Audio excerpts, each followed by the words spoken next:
Je crois que si vous êtes comme moi, vous ne voulez pas passer du temps et gaspiller votre temps à prier pour voir des prières non exaucées, n'est-ce pas?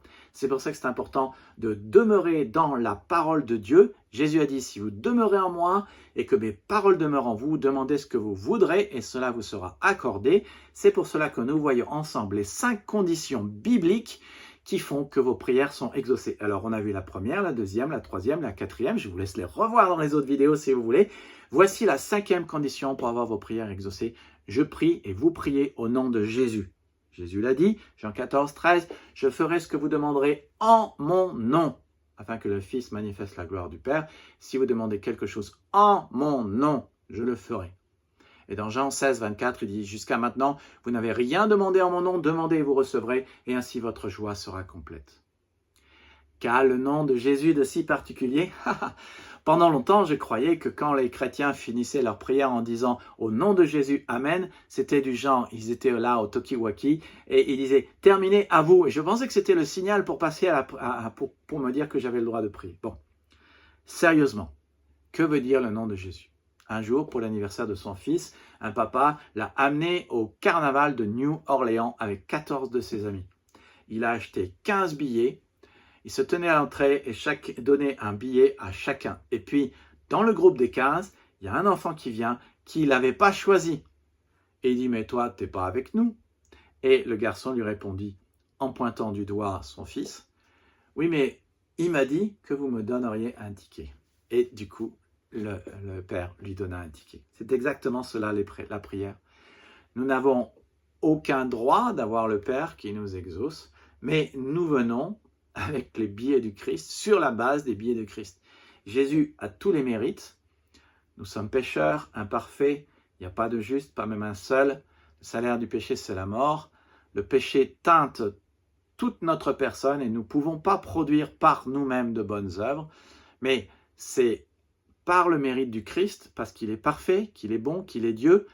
C'est lui qui a fait le bien, c'est lui qui a expié notre péché à la croix. Il n'a jamais été tenté, il n'a jamais péché. Alors, nous nous présentons devant le trône de Dieu sur la base des mérites de Christ. Et donc, pour terminer notre prière en disant « Au nom de Jésus », ce que ça veut dire, c'est « Seigneur, je sais très bien que, en fait, il y a aucune raison pour laquelle tu devrais m'exaucer. La seule raison pour laquelle tu m'exauces, c'est parce que Jésus a payé mon péché. Je viens sur la base de ses mérites à ton trône de grâce.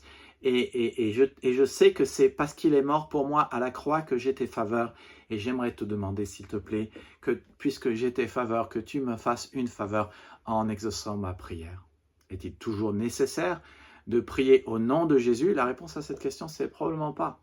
Mais c'est certain que c'est une très bonne idée, et ce qui compte, c'est que nous le vivions dans nos attitudes. Nous venons au trône de la grâce sur la base des mérites de Christ, parce qu'il nous a donné la faveur du Père. Alors, si je puis me permettre de conclure, quelles sont les conditions à l'exaucement des prières que vous remplissez ou que vous ne remplissez pas? Question très sérieuse. Avez-vous de la rancœur, du ressentiment, de l'amertume? Éliminez-les en amenant votre manque de pardon à la croix. Ayez en tête que Dieu veut que vous pardonniez. D'ailleurs, c'est dit dans la parole de Dieu, pardonnez-vous réciproquement. Réalisez que Jésus est mort pour vous offrir le pardon gratuitement et que votre manque de pardon a été pardonné par Jésus-Christ. Vous ne le méritez pas, mais il vous a accordé ce pardon pour que vous viviez pour lui. Et donc, demandez pardon à Dieu pour votre manque de pardon et pardonnez à votre tour. Cela vous réconciliera avec Dieu et cela mettra la paix de Dieu et la paix avec Dieu dans votre cœur. Deuxième question. Refusez-vous d'admettre que vous avez commis le mal? Peut-être que vous n'êtes jamais allé à Dieu pour lui dire « T'as raison, j'ai tort, pardon ». La Bible dit « Celui qui couvre ses fautes ne prospère pas ». Peut-être tu pries, mais tu ne t'attends pas à ce que Dieu te réponde. Si c'est le cas, tu perds ton temps en fait à prier. Car Jésus a dit « Il vous sera fait selon votre foi ». Si tu n'es pas dans l'expectative, cela n'arrivera pas. Peut-être que tu n'as pas cette volonté de partager avec les autres ce que Dieu te donne. Nous devrions avoir cette volonté d'honorer de manière sacrificielle notre Dieu. Peut-être que tu ne demeures pas en Jésus et dans sa parole et que tu n'es pas connecté? Est-ce que, je te pose la question, comment es-tu connecté en Jésus chaque jour et comment es-tu connecté à sa parole chaque jour? Peut-être que tu penses que Dieu te doit quelque chose ou que tu fais des fleurs à Dieu et tu ne pries pas au nom de Jésus et tu n'as pas réalisé que tu ne t'approches que sur la base des mérites de Christ. Et peut-être que tu as besoin d'une relation honnête avec Dieu, fondée sur la vérité et l'honnêteté. Et j'ai posé un certain nombre de questions tout à l'heure et je vous invite à regarder cette première condition pour avoir vos prières exaucées. Ce que j'ai dit, est-ce qu'il y a des péchés non confessés? Mais j'ai dit aussi, est-ce qu'il y a des choses que vous devriez faire et que vous ignoriez? Dieu vous dit que si vous croyez en lui, vous avez la vie éternelle, le pardon des péchés, une place au ciel, un plan. Est-ce que vous avez accepté Jésus comme votre sauveur et vous lui avez donné votre confiance et votre vie? Est-ce que vous lui avez donné votre allégeance? Mais est-ce que vous avez dit à Dieu, Seigneur, merci pour ce contrat d'amour inconditionnel que tu veux avoir avec moi. Seigneur, je veux bien de ce contrat d'amour inconditionnel, je veux aussi t'aimer. Est-ce que vous avez dit, Seigneur, oui, je veux me faire baptiser pour te parler, te montrer mon engagement? Et la Bible dit que c'est important d'adhérer à une église et d'aimer une église tellement aussi fortement que le Christ nous a aimés et s'est livré lui-même pour nous. Est-ce que vous êtes devenu membre? Dieu nous dit qu'il aimerait que nous grandissions dans notre amour pour lui. Il dit, je désire l'amour. Qu'est-ce que vous faites pour grandir dans votre amour chaque jour, chaque semaine? Ça les questions. Si vous aimeriez recevoir Jésus-Christ comme votre sauveur personnel et adopter le Dieu de la Bible et rentrer dans cette alliance d'amour, je vous invite à prier avec moi. Ces prières simples, il vous suffit de vous les approprier, de les répéter dans votre cœur et surtout, ce qui compte, ce n'est pas la formule, mais c'est que ça corresponde à ce que vous croyez. Prions. Seigneur,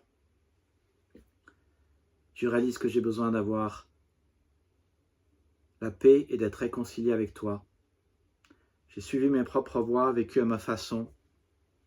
Pardon. Merci de ce que le Christ est mort pour moi. Je te donne ma confiance pour ma vie et mon allégeance. Sois mon Père Céleste, sois mon berger, je te suis. Amen. Peut-être que pour vous, il y a des conditions que j'ai citées dans ces 5 vidéos que vous ne remplissez pas et je peux toujours vous inviter à aller les voir pour avoir une vie de prière efficace.